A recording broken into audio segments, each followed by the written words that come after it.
This podcast is part of the Michigan Sports and Entertainment Podcast Network. Go to michigansportsandentertainment.com for more great podcasts. Welcome to MSE Countdown with your host, David Rosenberg and Chase Sussex. The countdown starts now.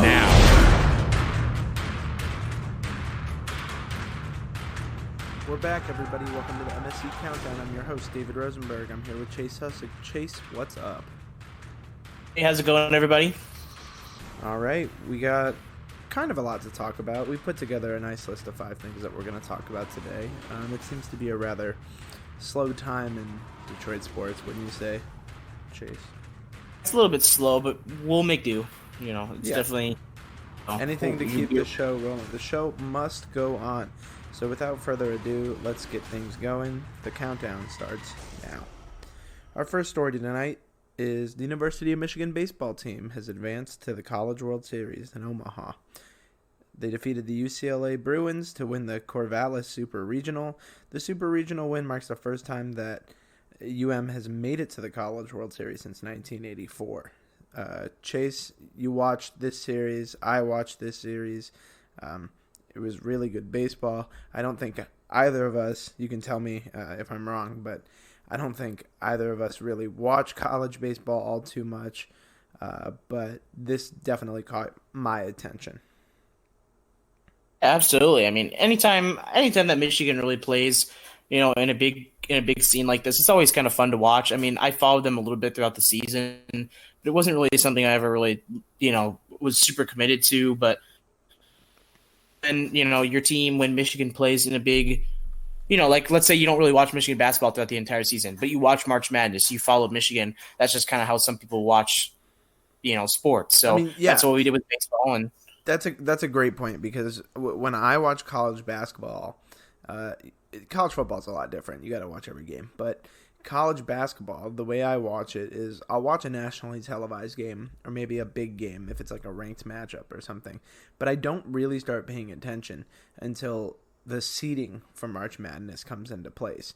And that's when I start to focus, because it's just a long season and I don't have enough time to care about so many sports that intensely to cover, to watch every game. I have other things to cover. So I think baseball's a lot like that in that respect. But let's give a quick recap of the series. What happened in Game 1, Chase? So in Game 1, it was a really good game. The game ended up with the Michigan win of 3-2. Karl Kaufman pitched the first game. He had a really, really good game. He pretty much held the Bruins scoreless for basically the entire game up until the 9th, where he gave up 2 runs. He almost had a complete game, which would have been super good for Michigan. He played really well. The Michigan got up early.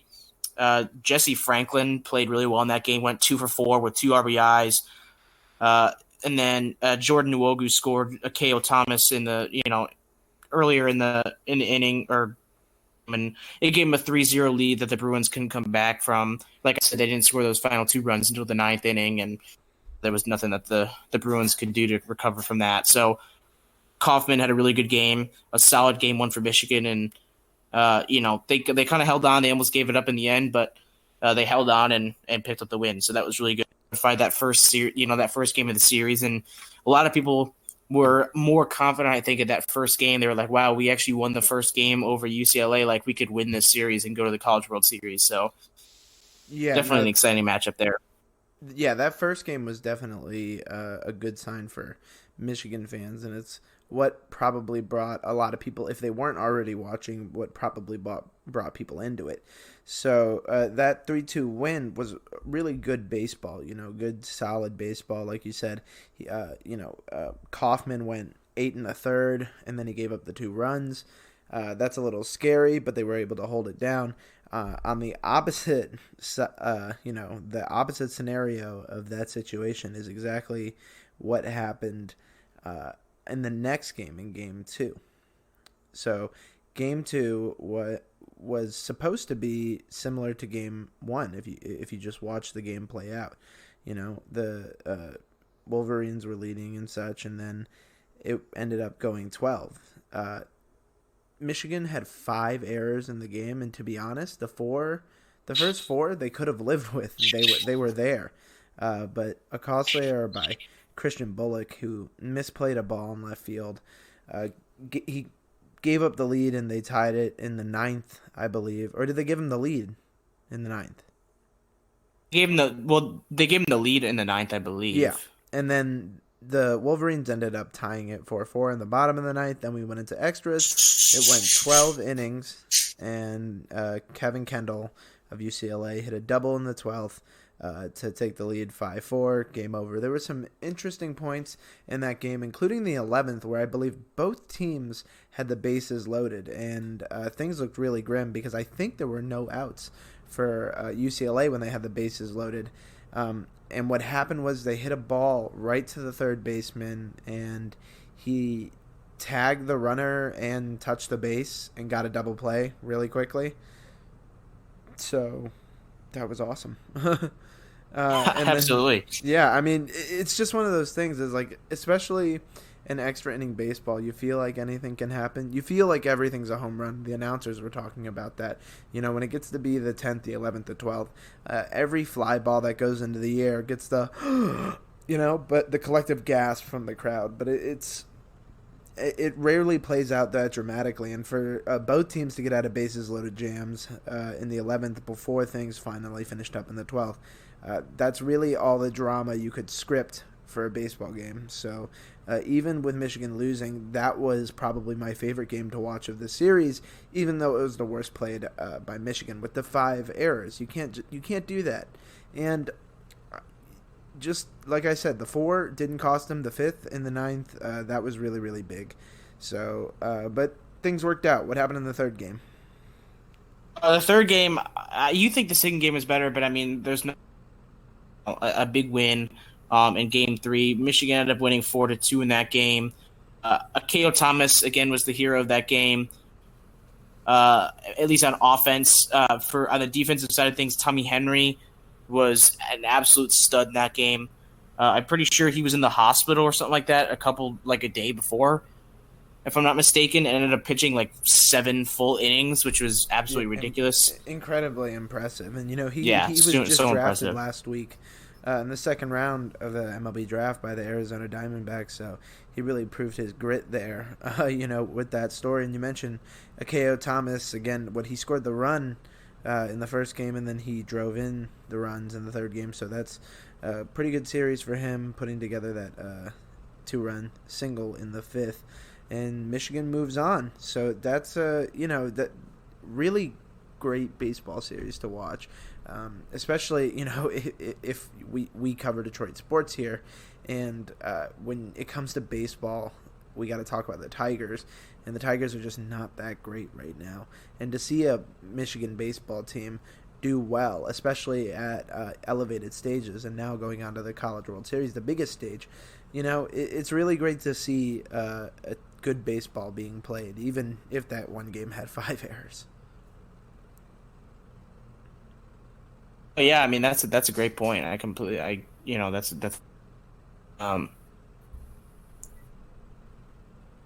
So moving on, who are the how does I know we talked about this before we went on the air, but the College World Series is really complicated, and it's hard to figure out the scheduling and what might be, because it's a double elimination type deal with 2 different brackets. It's really crazy and complicated. But what's the next game that Michigan's playing? Who's next? Who do they have to beat to move forward? Because when it's playoff time, I think any fan and any team is just taking one game at a time and trying to win that. So what's up next? So the next game that Michigan has to play, they have to play Texas Tech on the 15th. So that would be in a couple of days. I believe that's Saturday of next week, or of this upcoming weekend. Yeah. So they'll play Texas Tech at 2 p.m. on ESPN. The winner of that will go on to play the winner of the series between Arkansas and Florida State. So the way the bracket, like David was saying, is kind of confusing. It's double elimination. So even if Michigan loses to Texas Tech, there's still a way they could make it back and make it their way back into the championship game. So it's a lot harder. I mean, for sure. It's a lot harder. This is the simple way that I kind of explained it before we went on the air, and it's that two games are going to be played on the 15th, okay? And there's going to be a winner and a loser. And then another two games are going to get played. And then you're going to have two teams that both have one win and one loss. And you're going to have one undefeated team and one totally defeated team, okay? The totally defeated team is gone. The 2-1-1 teams, they'll play. And then the winner of that will play the, undefeated team. And then you have more to move on from. So that's the simple version of it. But Texas Tech is next, and then you said Arkansas and FSU, right? Arkansas and Florida State will play. So FSU had they just beat LSU, and I happened to catch. I think if we were trying to tune into Game 3 of the Michigan series, you got caught watching LSU and FSU on ESPN2 because I don't have a sophisticated cable package and I don't have ESPN News, and I didn't feel like moving into my room to turn on my Xbox for the ESPN app. So I ended up watching a lot of that LSU and FSU game, and that was really good. And I think that FSU has a chance to move on. So assuming that Michigan handles Texas Tech, FSU is going to be a pretty tough adversary. So this is by no means an easy path for the Wolverines, but I feel we should enjoy the wins while we have them, right? Absolutely. And like someone in our writers pointed out the fact that they hope that history doesn't repeat itself, because if you guys remember back from from March Madness for Michigan basketball, Texas Tech was actually the team that knocked Michigan out of the tournament in the I think it was the Sweet 16. Yeah. So like I said, hopefully history doesn't repeat itself there. Hopefully Michigan can pick up a big win over Texas Tech this Saturday.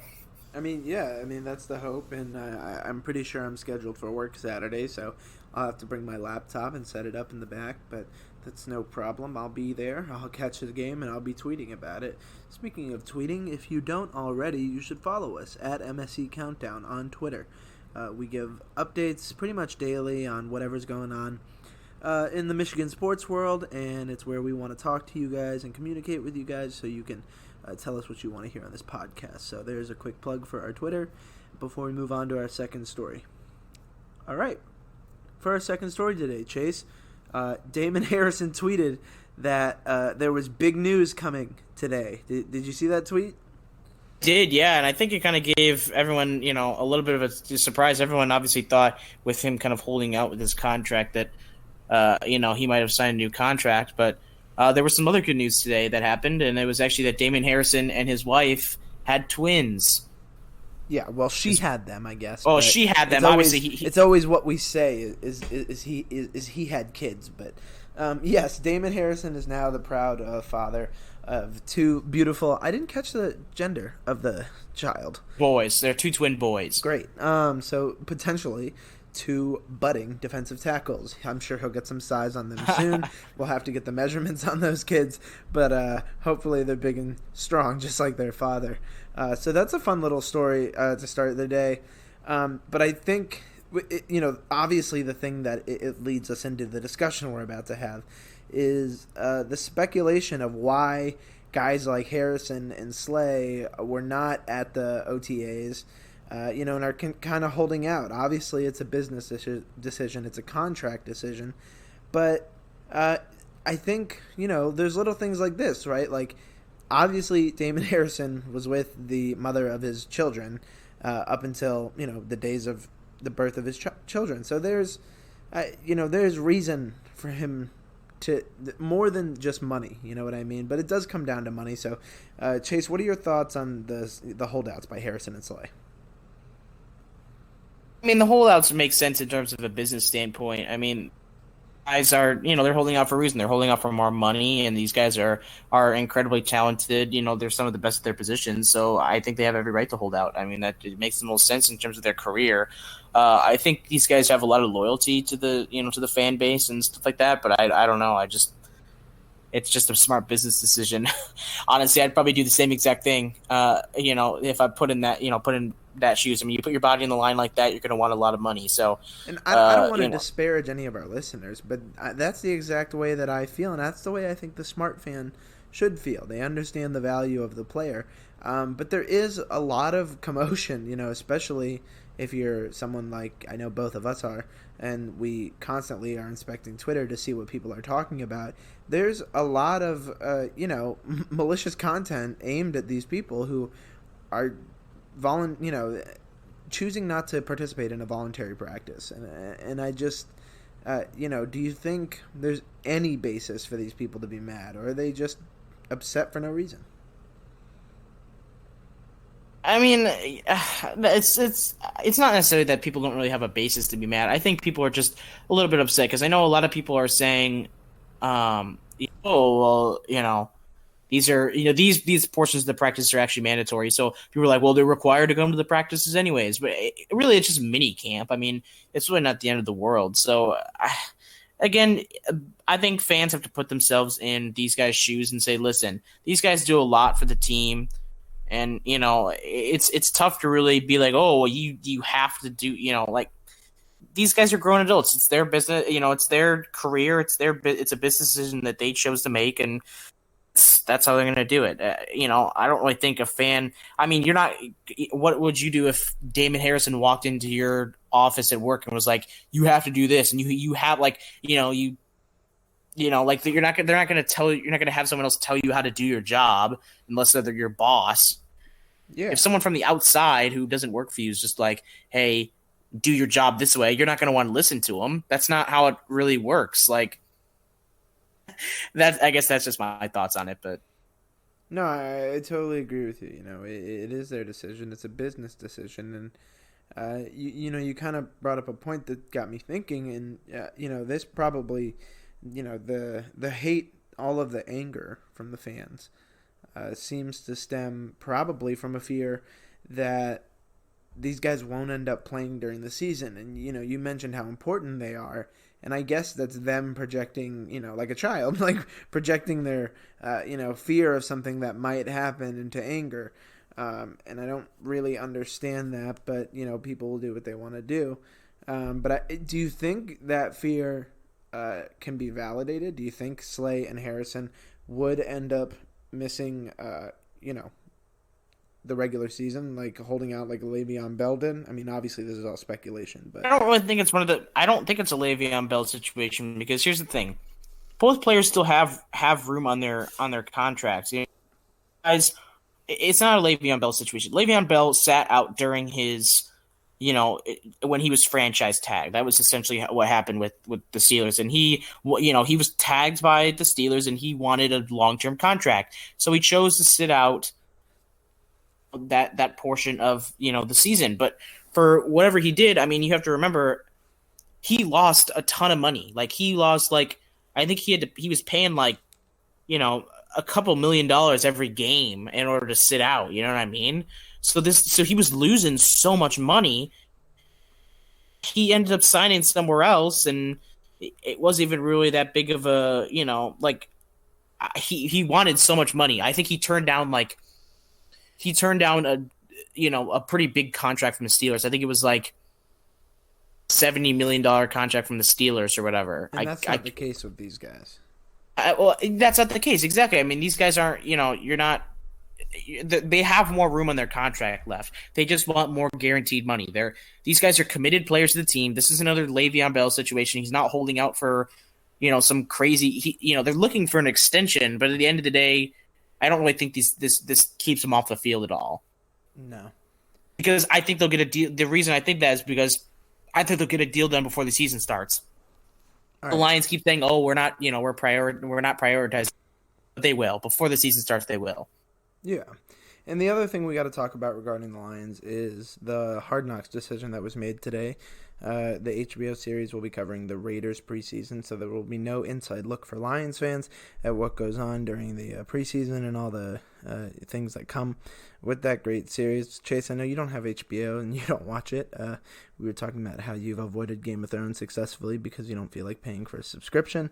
But I digress. It wasn't entirely that, but yeah, I don't know. Like one of those things, I get everyone was like, "Oh, I want to watch Hard Knocks. I want to watch the Lions be on Hard Knocks." It draws more attention to the team, and it's something that I want to see the inside of the organization. Me, I would say I'm a pretty big Lions fan. I'm not someone who's drawn to go watch them on Hard Knocks. I'm gonna watch them all 17 games or 16 games during the regular season. I think the Raiders are just a better pick, anyways, because that's what I mean. They're entirely dysfunctional. They've got Gruden. It's fun. Antonio Brown. I mean, there's so much drama there. Like you said, you got Antonio Brown, who's been a mess, and then Vontaze Burfict, who hates Antonio Brown, is now playing for the Raiders, and there's so much stuff going on. There's just so much like good content there. Whereas the Lions are just kind of the Lions. Like they don't really have a lot of drama surrounding the team. It's just a team that's struggling, I guess, at the moment. So I don't know. I just think that the Raiders are a better fit in terms of being able to get views. I think HBO made a good choice to go with the Raiders with Hard Knocks this year. Yeah, absolutely. Okay, for our third story today, I think as sports fans, we have to talk about the NBA Finals, right? Yeah, I mean, the NBA Finals have been all over the place. I mean, we don't really follow the NBA Finals as much as we probably should, but I mean, it's been definitely interesting. I know there was a little bit of controversy going around, and I'll kind of explain that a little bit. But, if you guys don't know, obviously the NBA Finals are between the Golden State Warriors and the Toronto Raptors, and they recently just played Game 5, I believe. Toronto was up 3s. And the Golden State Warriors did pick up a win yesterday in Toronto, which was actually really surprising. I thought that Toronto was going to finish the series, but I didn't. There was no... We'll talk about that in a bit, but go ahead. Yeah. I think it was definitely an equalizer. The fact that KD came back, and we'll talk a little bit, but I think definitely to start the game, I mean, Kevin Durant's impact was felt immediately. I'm pretty sure in the first quarter they scored like 34 points. I think it was the Warriors did, and 31 of those points was scored by Who cares combined. about all that? You're burying the lead. Kevin Durant screwed up his ankle. Yeah, pretty much. I mean, he messed up. Did they get a diagnosis today? Yeah, he tore his Achilles. Okay, yeah. So if you didn't see, there was extensive video coverage of it, but you could pretty much see the moment that his Achilles tore. There was, they talk about a pop. There was a visual pop if you just stared at his leg. That's the beauty of 4K and HD cameras at these sporting events. But yeah, he has a torn Achilles. So he played for all of a quarter and maybe a little bit of the second, or was he out by the end of the first? Oh, he played a little bit of the second as well. Yeah. And So he tore his Achilles in the second, and I mean, as much as his his presence was felt at the beginning, but one quarter of basketball in the series isn't going to do much. And Kawhi Leonard and the Raptors have had the Warriors' number for most of the series. Okay, so I think it goes back to Golden State now. So that's yeah. So that's a benefit. Is it the next 3 are in Golden State? There's only 2 games left, so it'll be the next 2. I think it goes back to Golden State, and if they win, I think they play in Toronto for Game 7. Okay. So yeah, it's still a really, really tough road. I mean, I believe that the Warriors can get the next win to force a Game 7, but that Game 7, I mean, there's been a lot of talk about who's the real leader of the Warriors this season. Steph Curry, Klay Thompson, Draymond Green, Kevin Durant, DeMarcus Cousins. They have a team full of all-stars. But who's the real leader? Kevin Durant's probably one of the best players on the planet. I mean, has the injury now, so he'll have to deal with that, and we'll figure out where he lands in the conversation after his recovery is up. But Stephen Curry is called one of the best point guards of all time, and a lot of people have been hating on him, talking about that he's just not as good as people say. He can really only shoot. He's a great shooter, but he isn't a great point guard. Now's his time to prove that he can win, and he can outshine a guy like Kawhi Leonard, who seems to have ice in his veins. He's hit buzzer beaters. He's hit monster dunks. He is just an absolute animal on the court. So it's going to be a really tough road for the Warriors. But I did feel like they were going to win this game the whole time, and I won't give a full recap of it, but Game 5, they led for most of the game, and then the Raptors and Kawhi Leonard just went nuts at the end, and they were hitting back-to-back threes, Kawhi Leonard did, and then Steph Curry started to answer, and it ended up being a 1-point victory. that ended. It's always funny when an opposing team wins in a playoff game, in a close game, because I mean the crowd was cheering and so loud for those last 2 game time minutes, which ends up being like 15 minutes of television. But they were so loud, and then Kyle Lowry missed the shot, and it was just silent. Steph Curry was running around all emotional, but it was just completely quiet. So it was a really great game, but I'm not sure the Warriors are going to be able to pull this one out. I think the Raptors could take it in Golden State next game. What about you, Chase? Yeah, I mean, I have similar thoughts about that, but I think there were, it's going to be tough for Toronto to go into Golden State, especially with, I get they're going to be without KD, but I think they're going to sort of play with the chip on their shoulder now that KD was injured. And I do want to talk about 2 things before we jump into, previewing some of the next game. But there were 2 big controversies in the game in Game 5. One, obviously, was around KD's injury. So basically what everyone's been saying is the fact that, the Raptors fans, or what they call the Jurassic Park, I think is that area outside the stadium, like where the fans stand around. Fans in the stadium and outside the stadium were cheering when Kevin Durant got hurt. Oh. And I think there was a thing that said Kevin Durant wasn't going to re-enter the game, right, and fans started cheering. Do you have thoughts on this? Because I have plenty of thoughts on this. I have plenty of thoughts. I'll let you go first. This is my thought about it. Like, as bad as it is, I don't appreciate the fact that the fans did this, but I don't like how the media is making Toronto out as they're making their fans out as like the worst fans ever, as other fans don't do this. If you've ever been to a Boston Bruins game and or just any Boston sports game in general, or any Philadelphia sports game in general, they do the exact same or even worse. I mean, if Toronto is not the only fan base to do this. So, for the media to kind of call out Toronto's fan base and say it's disgusting and it's like unheard of, you see it in other sports franchises too. I'm not going to talk about every sports franchise, but there are so many fans that do the exact same thing for other teams. I think it's incredibly unfair to single out the Raptors fan base as the only fan base that did this, because they're simply not. I've seen worse, I've heard worse. It doesn't justify what the Raptors fans did, but it doesn't make it's not fair to blow it up into something that it's not, because Bruins fans and or whatever it is, Boston fans and Philadelphia fans, they're just it's in other places, if not worse. That's just kind of my 2 cents on that. But what were kind of some of your thoughts on that? Yeah, no, we pretty much agree on this, which I'm surprised by, because I've gotten into a lot of arguments. But I might be more forgiving than you, because for me, I read this situation completely different. Okay, I in no way think that the Toronto fans were booing Kevin Durant's Achilles being torn. Like, that is just not what I think is what they were doing. What they were doing was cheering the best player on the other team, who had not been there for the previous games, leaving.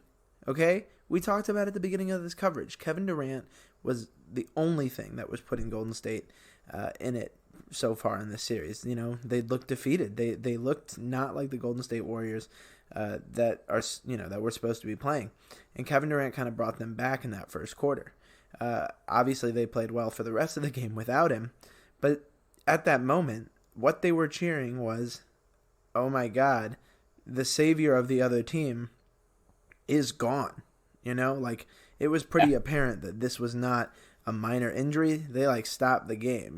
He got out of there.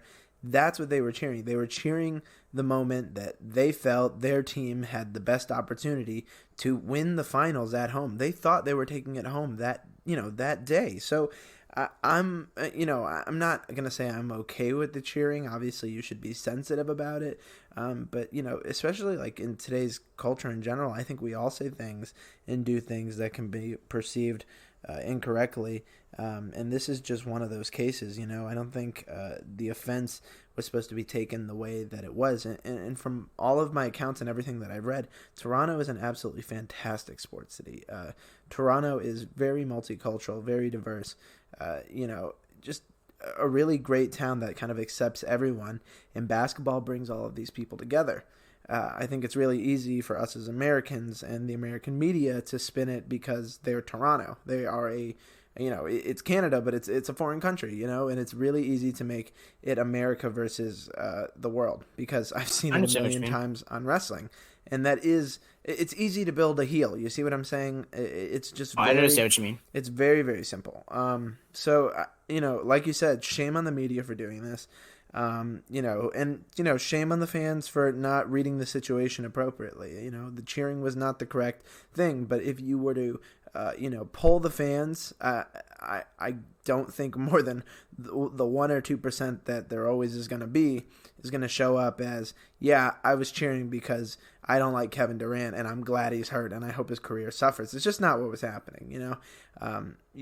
You've seen a million times people cheer for when a player goes down and gets back up, right? It was just, I know it wasn't that, but these things happen. It was emotional. You want to win, and this has by no means been a nice finals. This has been gritty, mean basketball. The teams do not like each other.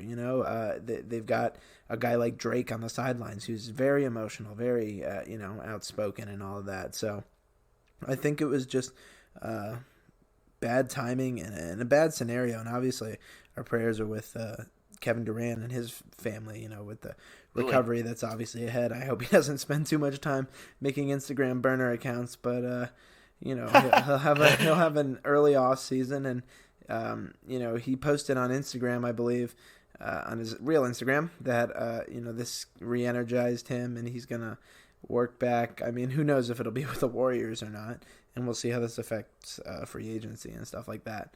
But yeah, that as far as that controversy goes, man, I'm glad you brought it up. I just don't think it's anything.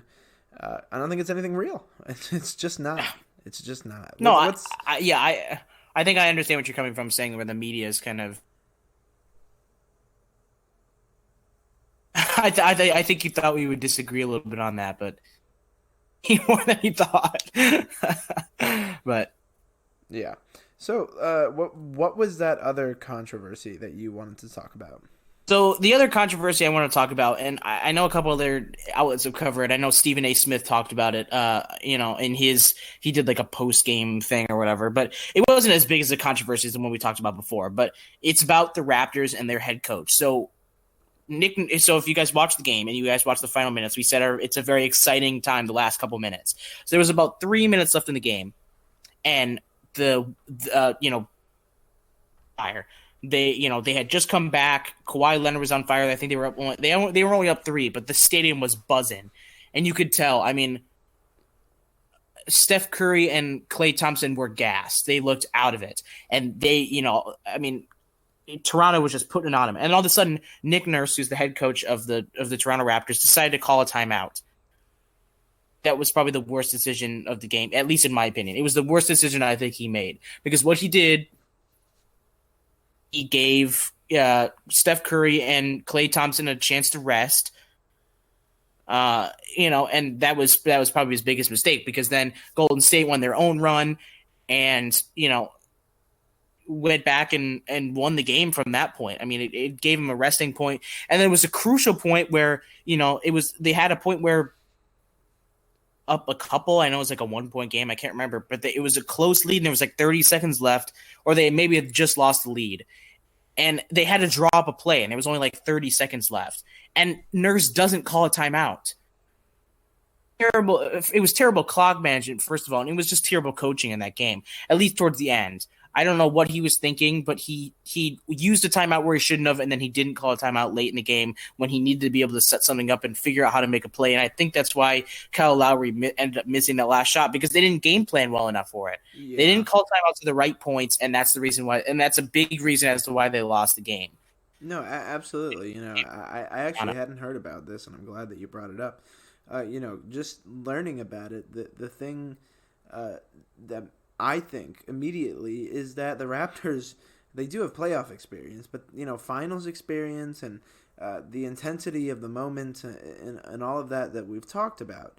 I just wonder if that got the best of Nurse, and that's what happened. And obviously, he's gonna work on that. I don't think he'll make that coaching mistake again. But obviously, that's a huge blown decision, which dominoed into multiple blown decisions. So, that's really good that you picked that up. So, all right, you want to transition to our next story? Yeah, I think that's all we got for the finals. So, for our fourth story today, we're going to talk about the Detroit Tigers. I mentioned earlier that they are not that good. It's been hard to watch. Not the worst. I think it's just, I'm relatively young, and Chase, so are you. And we have seen some great Detroit Tigers teams over the years. You consider the first half of this decade, really just a great time. The 4 consecutive AL Central championships. Multiple postseason experiences, and then a World Series opportunity where they got swept, but still, really just good Detroit baseball, and this is anything but that. So the Tigers have dropped 3 consecutive series since putting together a 3-game win streak, and that 3-game win streak started against one of the worst teams in the league, the Baltimore Orioles. So they won 2 from the Baltimore Orioles, and then they won 1 against the Atlanta Braves, who are actually a decent team. And then it's been pretty much downhill. They lost the next 2 to Atlanta, then they lost a series to Minnesota and Tampa Bay. So it's just not really looking good. The Tigers can't put together consistent wins. This is what was expected. We've talked about this in the past. The Tigers are not supposed to be a good team, but it's still hard to watch. And I understand that as Tigers fans, most of us want to see our team do well. And it's just tough when they aren't. One good thing that I think is happening is Miguel Cabrera might be getting his power back. He hit a grand slam the other day, which is always nice, and he just seems to be, he's been making contact. He leads the team with a 296 average, but he just doesn't have the same pop in his bat. I think he has 3 home runs this season, which is not what you would expect from Miguel Cabrera. Chase, have you watched the Tigers at all over the past couple of weeks? I mean, I'm sure nothing has drawn you there.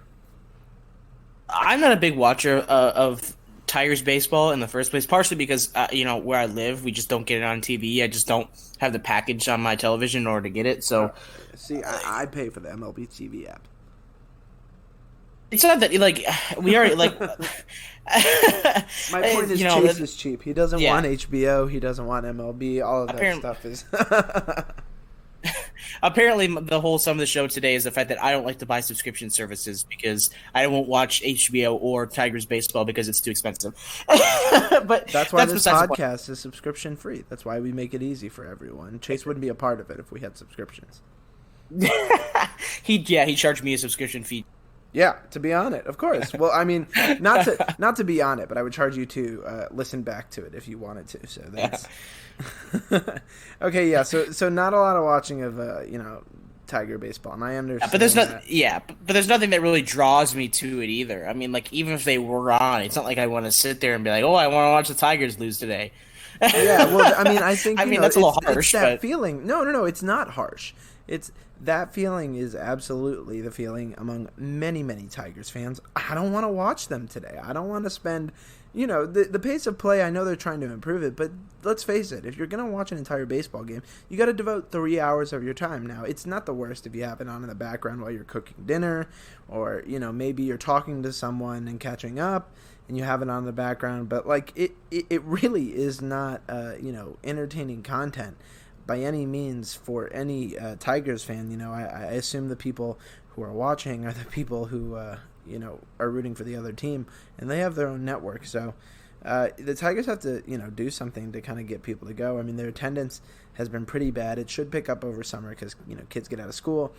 More families like to go to the ballpark, and it is still a good experience at Comerica Park. Whenever you do get a chance to go down to the ballpark, I really do recommend it because there's nothing like it. Seeing the Tigers play, even if you do see them lose in person, that is great. But I understand not watching it on TV. It makes perfect sense, and I don't think you're being harsh at all, Chase. But we do. I guess the one interesting thing that's happening is kind of forced, but one player from every team has to kind of give an all-star person. So, in the past, it's been, I think Joey Menez went last year or the year before, which is pretty surprising because he was very young and he's not always been great. But have you heard any talk about who should be the All-Star selection for the Detroit Tigers? I think we've kind of honed on, a couple back and forth. One player that kind of comes to mind, probably I should say two, which is pretty surprising. It's actually Detroit pitching. I know Matt Boyd and Shane Green have both pitched really well for the Tigers. If I'm not mistaken, Shane Green has 19 saves, this season, which is incredible. And then Matt Boyd has been really good. I mean, he's been forced to step up because of all the injuries in the Tigers bullpen, and and he's been spectacular at in the starting position there. He's kind of become their ace this season. And, that's definitely a good sign. So he's definitely an all-star candidate in that sense. No, yeah, absolutely. The pitching for Detroit has been through its share of injuries this season. But like you said, Boyd has been forced into the starting role. He's got that, ERA that hovers around 3. And he's pretty much lights out every time he goes out there. I mean, he stumbles every now and then, but he is certainly the ace of the Detroit Tigers. And I think that, for me, I put him, a little bit above Shane Green, if you're deciding this, because I just think that Boyd, at the beginning of the season, I didn't expect him to be bad, but I didn't expect him to be the guy that he is. I do. He's actually someone that makes me want to watch Tigers games. If Matt Boyd is pitching, I'm probably going to tune in, honestly. So it's that kind of thing that the Tigers need more of, and I don't see why you wouldn't send him to the All-Star game. I don't think he'll get a chance to pitch, but if he does get a chance to pitch, even an out or two, it's good exposure for the brand, that is the Tigers. So I do like Matt Boyd there. The argument for Shane Green, he's got those 19 saves. It's second in the AL. I think it might be first in the AL and second in the majors, but it's second somewhere. It's in the top. But yeah, Shane Green's been really, really good. I think it's more of a product of the Tigers being when they do win, they don't win by a lot of runs. So I think at one point the Tigers had 22 wins and 19 of the save, and Shane Green had 19 saves. So that gives you kind of a little look into how he's getting these impressive records. It was very fast paced. It's very impressive, but I don't know that it's just Matt Boyd. Matt Boyd being a starter and doing what he's done, all season is a little more impressive to me. But the pitching is definitely up there. A third guy I want to make an argument for is Miguel Cabrera, because I think other people are going to lean towards like a Nick Castellanos, and maybe you'll disagree with me here, but I think Miguel Cabrera, first off, he's already in some of the top voting for the AL first baseman. So, there's a chance, I don't think he'll make it, but there's a chance that he just gets in based on popularity. But he's leading the Tigers, like I said earlier, with a 296 average. He's also got 27 RBIs, which leads the team. And he's not leading the team in like the OPS and on-base percentage and stuff like that, but he's pretty much second behind Nick Castellanos and all of that. And I think, just with the consistency with that near 300 average, I think he deserves the nod, especially when you consider that Matt Boyd and Shane Green are both very obvious trade pieces for the Detroit Tigers.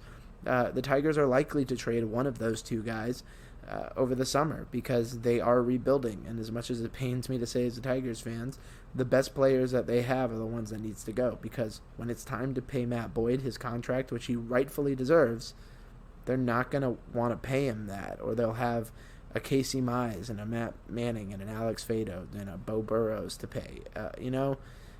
Michael Fulmer it's just, there's a lot going on, and so the likelihood of Boyd and Shane Green getting traded, for me, is very high. So Miguel Cabrera being third in line there, he very realistically could get into the All-Star game. Obviously, these are all just, it's almost pointless speculation because who really cares who represents the Tigers? But, I do like to watch the introduction ceremonies, and I like to see a Tiger or two wave their cap. I'll remember when Justin Verlander and Miguel Cabrera and, Prince Fielder and Victor Martinez, all these guys were making it, It was really just awesome to see that kind of representation and show everyone, and it's still nice to see someone there. So it's fun to, kind of talk about it. Is there anyone else, Chase, that I'm forgetting that we should talk about?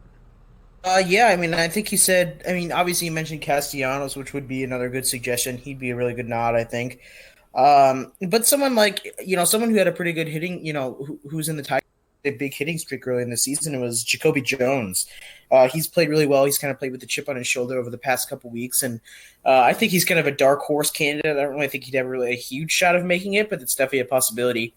And then someone else, another pitcher who could possibly make it would be Spencer Turnbull. He's had a surprisingly good season, and like I said again, I think he's like Jones. He's one of those dark horse candidates to kind of make it. I don't really think he'll be one of those guys who ends up getting there, but it's definitely a possibility. It's still an option. So no, I think those are definitely those are two really good points that you bring up. Both of those guys absolutely should be included in this conversation as like an honorable mention type guy.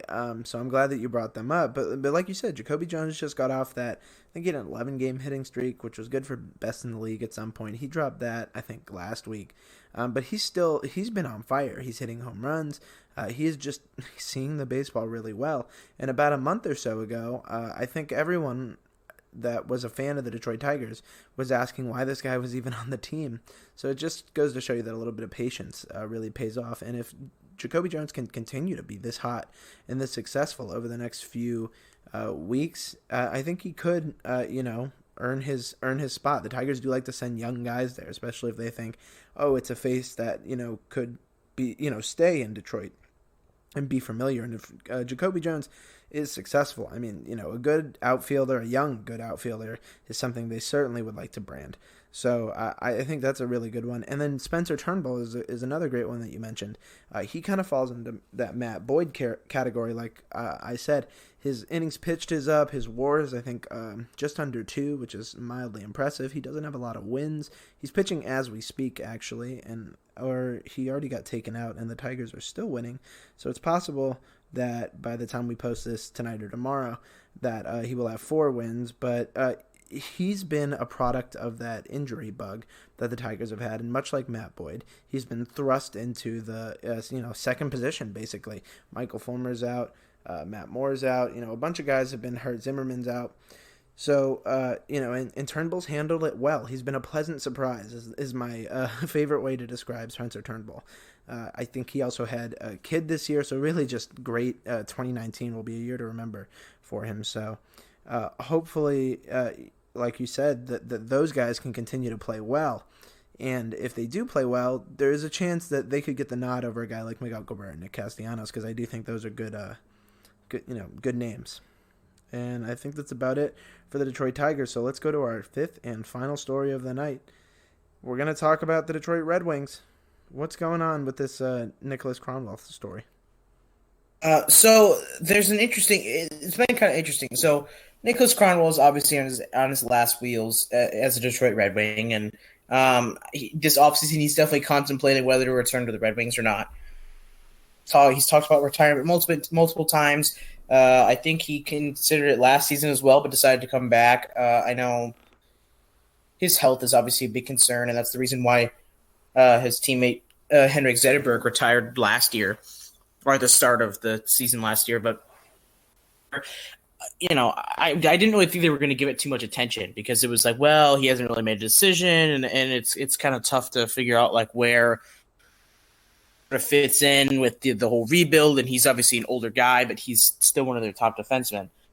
But so Steve Yzerman actually made a comment. He was asked, he was in an interview with NHL.com and sort of the future of the team and where it was going, and he was asked about Nicholas Cronwell, and he actually answered the question. I'm surprised at the extent that he answered the question, but he said, he basically was like, the decision is completely up to him on whether he retires. He goes, we basically have a plan going forward to have him with the team and without the team. So he said whatever decision he chooses to make, it really doesn't affect the team all the ton because he has a plan. They have a backup plan if he chooses to retire, and if he joins the team, then they have a spot for him. So they've kind of put it in. The ball is kind of in Cronwall's court, and he can sort of decide what to do. But I think the bigger thing here was the fact that he was talking about Cronwall's impact on and off the ice, and sort of I was speculating a little bit about what that could really mean. And obviously, since he's older, he serves as a veteran and, serves as like a mentor type role to some of the other defensemen. But it's definitely interesting that, he mentioned off the ice because it's possible that, with other guys like McCarty and stuff like that who are already in the coaching staff with the Red Wings. And I think Chris Chelios was previously, employed through the and obviously Eisenman's a perfect example, a former player on the staff of the Red Wings. I think they could honestly bring Cronwall in as, in some sort of coaching capacity, which I think would be really interesting. As like an advisor or an assistant coach or something. Advisor or, someone like who's on the bench who runs defense. I know they recently got rid of one of their assistant coaches, I believe, and he was the guy who ran defense and ran power plays and stuff like that. So I think Cronwall could definitely be someone who steps up into that role if he chooses to, pursue coaching at all. I'm not sure if that's anything Cronwall would be interested in, but I think Yzerman, at least he hasn't explicitly said it, but out of it was the fact that Yzerman would be interested in bringing on Cronwall in some sort of coaching capacity, which would really be interesting for the Red Wings because they're obviously it's not out of the ordinary for them to do that. No, I mean that's what it sounds like to me, and it sounds it sounds to me based off the story that you're telling is that Yzerman it wasn't, he's not too worried about the decision that Cronwall's going to make because in whatever capacity, he sees him as like an advisor to the team. Obviously he plays and all, but, a lot of his, at least 50% of his impact is what he can teach the younger guys, which is invaluable during a rebuild, especially when you've got tenure, history, and legacy with the team like he does with the Red Wings. So I think that, it wouldn't. You're not. It's not wild for you to speculate that he could join the team as an assistant coach if he does choose to retire, and it could be a nudge by Yzerman to say go ahead, we're okay with this, and we won't put you out of work. There's if you're worried about finances or whatever it may be or being away from the sport, that's not what's going to happen. So. It's probably reassuring for Cronwall to hear that because even if he chooses to return, when he does retire, I'm sure that offer will still be there. So, that's a nice thing. It was very good way for Yzerman to handle it. Absolutely. I mean, that was the thing. I was sort of surprised that Yzerman even made a comment, about the situation. He could have ended it after his initial phrase of, that's for him to decide. But for him to kind of go on and talk about that, you're right. It was solid analysis there. So that was just my thoughts behind it. I thought it was definitely interesting. Again, I'm not really sure how it will necessarily affect the overall scheme of the team in terms of having him play on the ice because it'll definitely be interesting, with their defensive makeup. Like I mentioned before, they're kind of in the middle of a rebuild, but I still think he fits somewhere in the defense. But I think the Red Wings may have to. They might not have Nicholas Cronwall next year on defense, and they said Yzerman said they have a plan for that. So clearly, that might be exciting for a guy who is a prospect and might get called up, and might be more of a mainstay on the defense, and But like I said, I don't really think it impacts the team too much whether he stays or comes back. I think he still sort of serves, sort of at that advisor role like you were talking about. Yeah, absolutely. Is there anything else going on with the Red Wings? I know that the draft is coming up, and we're going to do a preview of that and the NBA draft next week, so make sure that you tune in for that episode coming out next week. But is there anything else going on with the Red Wings right now? Otherwise, no, it's pretty slow. I mean, that was the biggest news that we had coming out of the Red Wings. But like I said, or like David said, we got draft coverage. The draft is the following Saturday, I believe, the 21st. It would be the first day of the draft. So we will give you guys a preview for that in next week's episode. Yep. I mean, it's tough with those Red Wings because there's really not a lot. They're not great during the season, and they're not, especially interesting during the off season. But we managed to sneak them in there with that story. So thank you, Chase, for bringing that to our attention. We got a few minutes to kill before we go off the air. So I figured I'm going to give you an update. Remember how I said earlier that Spencer Turnbull was shooting for his 4th win tonight? Yeah, you mentioned it. I mean, I know he was pitching tonight, but at the time the Tigers were up 2-1, but since it is now the bottom of the 8th, as we are recording, the Tigers have given up the lead. It is now 3-2, Kansas City. So if the Tigers don't score in the top of the 9th, and maybe give another opportunity for Shane Green to get one of those saves, it looks like it will be another loss for the Tigers and another no decision for Spencer Turnbull. So unfortunate there, but that does not help his all-star candidacy. And another thing that I want to talk about, because we had talked about on an episode or 2 ago about some interesting movies and entertainment stuff, and I like that we talk about that. So I'll give you a chance to talk about anything that you want to talk about, but I got hooked on this show recently. It came out on Netflix. It's called The Chef Show. It's with Jon Favreau. If heard of it, yeah. Yeah, no, it's incredible. If you're not familiar with Jon Favreau, I mean, he's an actor. I think he, directs and produces and a bunch of stuff. But I think the most mainstream thing people are going to immediately recognize him from is being Tony Stark's assistant in the Avengers and Iron Man series. Happy, I think his name is. So he's in the Spider-Man stuff too. But yeah, so he is just cooking with what's this? He's a Korean chef who is he popularized basically a taco cart. His name is John something Choi Koi something. I can't remember his name, but it's just an incredible show. I mean, I like to put on cooking shows and little, those Storage Wars, little weird reality shows during the day while I'm doing editing and stuff like that. But I got hooked on this show today, man, and I got to tell you, like, the food that they make is absolutely mouth-watering. But the way that they cook, Favreau's a student, and Chef John, he is the teacher, and Favreau asks these questions. Yeah. Like you would ask that, right? You would go like at one point today, he asked, I was watching an episode, and he goes, "Why do you have the rag under the bowl? Is there any reason?" And he just says, "Not really. It's just for stability, to have a base and stuff. But maybe that's something you've never thought about while mixing cake batter, in a bowl on your table. And maybe it's something that you're going to try next time that you're cooking." And I just thought that the delivery of this was so simplistic and awesome that I ended up watching, I think, the first 6 episodes of the series before we started recording.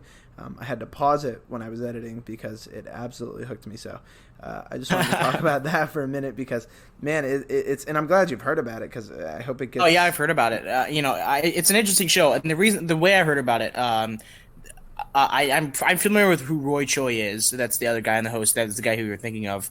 But there's actually a little interesting fact about me. So before I pursued sort of a career in journalism, I was a culinary major. Wow. So I was actually really into that. I actually know that whole, the sort of rule of putting down a rag on the table is sort of like stability. There's kind of an interesting thing that you mentioned that, but so I'm familiar with that kind of stuff. So I love cooking, and there's this one YouTuber that I still watch to this day, and he was kind of my inspiration to sort of do it because he was a guy who didn't go to culinary school. If you guys are on, it's on YouTube. His name is Binging with Babish. That's the name of his YouTube channel. Yeah, he's in one of the episodes. He's the guy. Yeah, he's in one of the episodes. Yeah, and that was a great episode. Yeah, that's what I mean, and that's how I heard about the show. I heard about it through him. Yes. I was watching one of his episodes, and he was like, "Oh, I'm on this show of, I'm in this new show on Netflix." I was like, "Oh, I'm gonna check this out," and I went to go watch the episode, and then the whole series got me hooked. I was like, "Oh my god, it's incredible, is it not?" Yeah, it's such a cool show. Yeah, so I was like, "Okay, that's awesome." It's great. So I'm glad that you're like kind of like a kitchen junkie like me because I think I kind of learned this from my mom, but I didn't really care about cooking when I was a kid. But as I started to get jobs, I worked in the culinary industry and stuff, and little things, like Subway and Chipotle and stuff like that. But one of the things, like at Chipotle, you have to cut vegetables and you have to learn how to cut, exactly 1/4 inch, 1/8 inch strips of something and jalapenos and stuff like that. So you learn how, the importance of like a sharp knife, right? You learn the importance of timing everything and labeling everything properly. And that all sounds like really nerdy crap. But, it's just kind of fascinating for them to, kind of rework the steps, and it almost teaches you all over again. And you get a bunch of cool people talking about different types of food. I mean, I watched, like a classic American white lady bake a peach pie, and then I watched, a bunch of Korean people make a chicken curry. So, like, in the same episode. So, and it all worked perfectly because it was in honor of someone that they all knew. And it was just a really cool show, really cool episode. So I guess Chase and I will both put our stamp on that and give you our entertainment endorsement of the week. So is there anything else you want to talk about before we wrap up, Chase? I think that's good. I mean, I'm glad that we kind of, fit that in the end because we both sort of found a similar show. But yeah, if you guys are looking for something to watch on Netflix, that's definitely something we recommend. Absolutely. Yep. All right, so let's go ahead and sign off. Chase, let the people know where they can find you before we go. So you guys can find me on Twitter at Chase Sussex. It's SUSSEX in the last name. You guys should hopefully know how to spell my first name, but feel free to send me any kind of stuff over there. I'm pretty active on Twitter. I also run another podcast. If you guys want to hear more about the Red Wings, it is the Hockeytown Rundown. So that's Hockey TWN Run DWN over on Twitter. My co-host Jay and I are over there, and we're pretty active on that Twitter as well. And we have new episodes every couple weeks, so be sure to look out for that. Yep. Oh, before I do my plugs, I forgot. This is, I think, our first episode with our cool new music, right? Yeah. Mm-hmm. So that is we have one of our guys who used to work for us. His name is Jason. Kathy, he made our intro for us, so we really appreciate Jason for for the plug at the beginning, and it sounds really good. We have our new intro, so I think that's definitely awesome. It gives us a huge boost in the podcast, and hopefully you guys enjoy. Should allow us to sort of big absolutely. Big thanks to Jay. Anyways, so my I'll get my stuff out there real quick. I'm at David Rosenberg on Twitter. That's Rosenberg BERGG. There's 2 G's. Someone stole my full name on Twitter, so I will find them one day, hunt them down, and take that handle from them. But until then, make sure you find me, David Rosenberg, BERGG, on Twitter. Make sure you're following our main site's Twitter. That's at Mish Sports Ent, at Mish MICH Sports ENT. And then make sure you're following this podcast Twitter, which I plugged earlier in the podcast, but just in case you forgot, at MSE Countdown. Tweet at us. We're there daily. Let us know what you want to talk about. Even if you think it's not applicable to the podcast, I'm sure we'll engage in a conversation about anything in the sports realm. We really love to talk about all sorts of stuff, and we are part of a sports entertainment website. So let us know what you want to talk about. And I think that wraps things up for today. So Chase, we signing off? All right. All right. We'll talk to you again after a while.